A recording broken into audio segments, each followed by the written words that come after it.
레위기 22장 10절에서 33절까지 말씀입니다. 우리가 살아가면서 좋아하는 사람이 있고 또 때로는 존경하는 분이 있고 이런 경우에 그 사람을 기쁘게 하고 싶은 또 그 사람이 좋아하는 일을 하고 싶은 그런 마음들이 생기게 됩니다. 누군가를 기쁘게 하고 싶다면 아마 우리에게는 크게 두 가지가 필요할 겁니다. 첫 번째는 기쁘게 하고 싶은 이 마음의 열정, 이것이 있어야 출발될 것입니다. 그리고 두 번째는 그 사람이 무엇을 좋아하는지 아는 지식, 아마 이 두 가지가 필요할 것입니다. 예를 들어서 여러분이 좋아하는 누군가가 있어서 식사를 한번 대접하고 싶어요. 그러니까 식사를 한번 대접하고 싶은 일단 마음의 출발점이 있어야 되겠죠. 그래도 밥은 한번 사고 싶다. 그런 마음이 있어야 이제 뭔가 좀 대접하고 싶은 마음으로 나아가서 이제 식사 한번 하시죠. 이렇게 되는 건 아니겠습니까? 두 번째는 그렇다면 그 사람이 기쁠 수 있도록 뭘 좋아하는지를 물어봐야 되겠죠.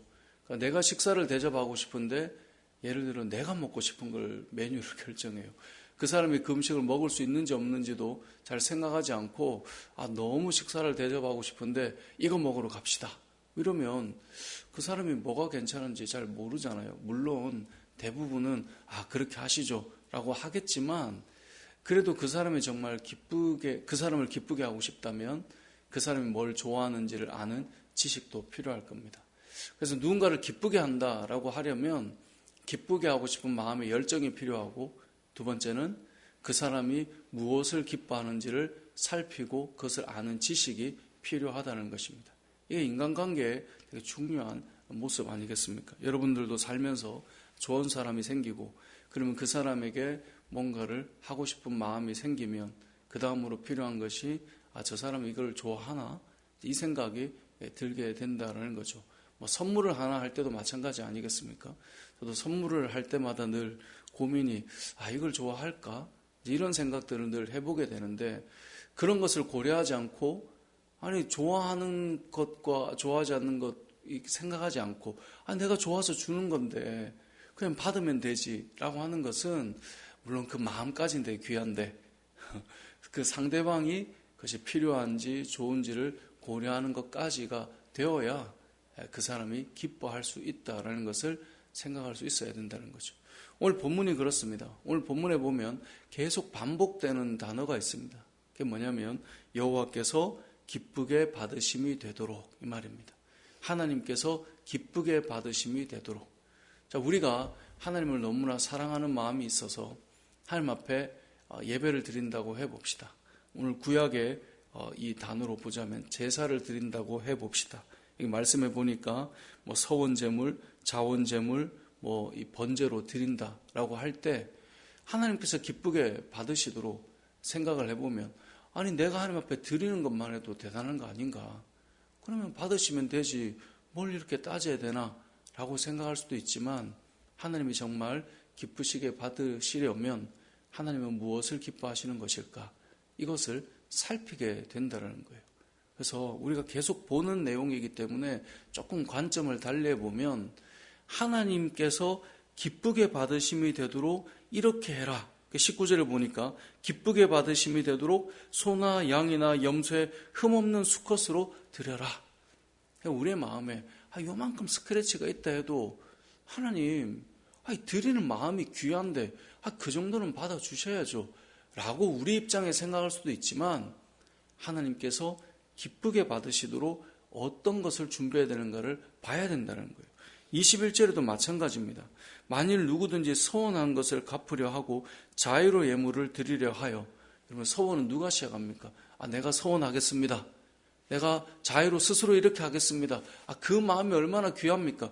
그 마음으로 하면 그것만으로도 충분히 받으셔도 하면 될 것 같은데 뭐라고 말씀하십니까? 여호와께 드리는 자는 기쁘게 받으심이 되도록. 하나님께서 기쁘게 받으시려면 이런 게 있다라고 말씀을 주시는 거예요. 그것이 흠이 없는 온전한 것으로 하는 것이다.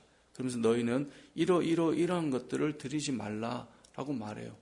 우리 생각에는 내가 자원하고 내가 좋아하고 내가 되면 그러면 받으셔야지. 하나님의 속이 이렇게 좁은가? 이렇게 접근하는 사람도 있더라고요. 제가 만나서 대화를 하다 보면 어떤 분들은 아니 하나님께서 내가 예배를 나오는 것만으로도 기뻐하시는 거지, 아니 그거 이렇게 좀 드린다고 불편해하고 이러면 그분이 어떻게 하나님이신가, 이렇게 묘하게 접근을 하는 분들도 계시더라고요. 분명한 것은 하나님께서 받으실 수 있도록 그분이 무엇을 바라고 있고 어떻게 해야 되는가를 성경에 말하고 있는 이 하나님을 아는 지식이 필요하다라는 것입니다. 그래서 오늘 본문의 이 17절 이하에 보면 기쁘게 받으심이 되도록 이러이러게 해라. 이렇게 하면 하나님이 기쁘게 받지 않으신다. 이 이야기가 계속 반복되고 있어요. 신앙생활을 생각해 보면 저와 여러분이 왜 이렇게 말씀을 읽고 성경의 지식을 가지며 하나님을 알아가는 지식을 가지게 될까요? 하나님을 우리가 사랑하기 때문에 그렇습니다. 사랑하게 되면 그 사람이 무엇을 좋아하는지 무엇을 싫어하는지를 알게 됩니다. 그래서 좋아하는 것을 하고 싶어 하고 싫어하는 것은 조절하고 싶어 합니다. 그게 사람과의 관계를 잘 맺는 사람들의 특징이기도 합니다. 어떤 표현이나 어떤 말을 싫어하는 사람이 있습니다. 그러면 그걸 그렇게 싫어하나? 속도 좁아라. 이렇게 말하면 관계가 좋아질 수 없습니다. 하지만 관계가 좋아지고 어떤 사람을 배려하고 맞춰가서 이렇게 관계가 더 풍성해지는 사람들의 특징은 저분은 이걸 좋아하는구나. 저분은 이러한 어떤 표현을 더 좋아하는구나. 저분은 이렇게 할 때 이것을 감사하게 생각하는구나. 저분은 이러이러한 것들을 괜찮아 하는구나. 그 사람을 알아가는 지식이 필요하죠. 예를 들면 가정에서 부부가 평생을 살면서 왜 점점 좋아질 수 있을까요? 무엇을 좋아하는지 점점 알아가잖아요. 그런데 부부가 왜 계속 어려움이 있을까요? 살아가면서 뭘 싫어하는지 알거든요. 그런데 그것을 굳이 계속 하는 거예요. 그러면서 우리는 생각하는 거죠. 왜 저럴까? 이거 조금만 맞춰가면 되지 않겠어요?